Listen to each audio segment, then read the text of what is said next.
Hi, this is Jared Nice, and we're here on the release day of NTR-X version 10.16. I've got a notebook full of things to talk to you about today.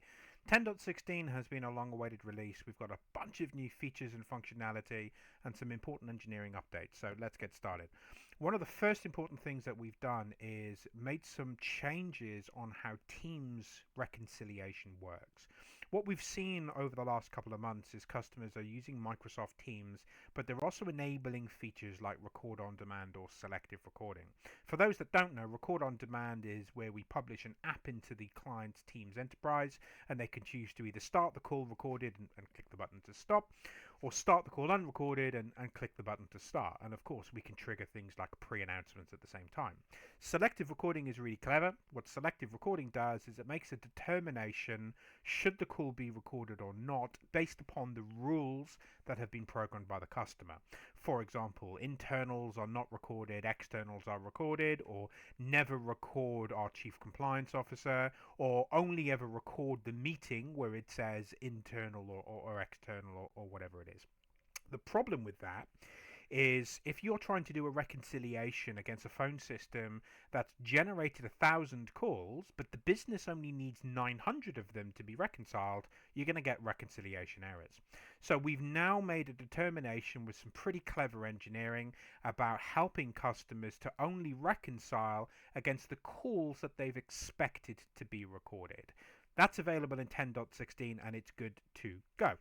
The next thing that we've done is we've made some changes on how we do downloads within NTR-X. So downloads is a really powerful tool. It takes all the data, all the interactions that we've got, packages them up and allows you to put them to a location for on-stream review or surveillance or whatever it is.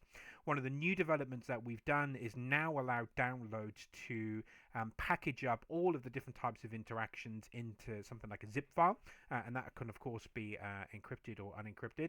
Really powerful tool if you've got a system of record that is being used for things like chat capture to help compress it as much as possible. We've made some changes to recording check. So recording check, for those who don't know, very powerful service that allows you to generate an outbound phone call, but it also allows you then to check that that phone call has been captured by the recorder. We use this a lot in Trader Voice World. We use it on certain telephony platforms, and we already have this for Microsoft Teams. The new recorder check service allows us to create an ad hoc test without checking the interaction is within the lifecycle management portion of the recorder. Why would we want to do this, you ask? Well, the other tool we've done is released an API for this. So I'd like for you now to think about how powerful that could be. Whenever your user logs in, we could maybe trigger a check-in time recorder check service as part of that login process and provide a validation or a fail notification if required. We've now also provided a number of mobile voice recording integrations.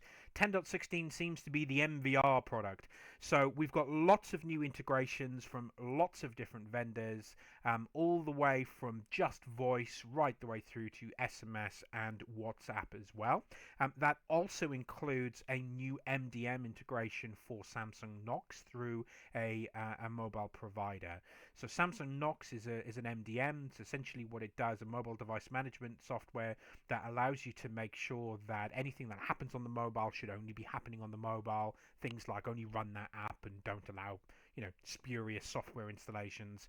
And this particular integration with Samsung Knox allows us then to bring in voice recordings from Samsung mobiles. Again, very, very good. Lots of enhancements, especially engineering enhancements, but one of the key things we were asked for was the ability for keyword search in Microsoft Teams chat. So again, keyword search within transcription already there. Expanding that kind of service now with things like asterisks and wildcards and stuff across the chat components. We've also provided a feature which is heavily used on Trader Voice and Teams, which is Auto Create. And for those that don't know, Auto Create is where you've enabled the permissions for the user to be recorded, but you haven't actually programmed the user in the voice recording system. This isn't a provisioning tool. This is a way to make sure that your goalkeeper, the recorder, is going to capture everything that needs to be captured. It assigns them an auto-create username. So again, it's not a provisioning tool, but we now do this with the Cisco phone system as well. Really good tool, really helps making sure that we're capturing everything that we need to do. Two more important enhancements. The first one, we had some fantastic feedback from our customers about trader voice calls. The way in which trader voice calls typically work is you have some calls which have media, and some calls, even though we've got the CDR data, even though we know the line is active, nobody's talking. And the problem that was provided to us is there was an element of concern there with some of our customers that when you came across one of these calls, a call in the recorder that said there is no audio, it caused some concerns within our compliance customer base. So we've made some changes to that if there are trader voice calls that don't actually have any conversations, those records are of course still going to be in there, something like a speaker channel, for example. We now play back silence. It's something that we used to do. We've ported it now into NTR-X, and it just helps to alleviate concerns or confusions with people who are doing voice recording spot checks. Finally, contextual help. So a great piece of feedback from a customer was an understanding about what's going on with the software with some type of contextual help tool which takes you to a manual. So now NTR-X is powered with this fantastic knowledge base within the software, within the service itself, that gives you this type of contextual help. Release notes are available on DocHub. All of the pre-sales people are aware, all your AEs are aware, so reach out to your NICE account team who will be able to give you a demonstration or provide you that documentation, or you can of course reach out to me. Thanks very much and hope you're on a great day.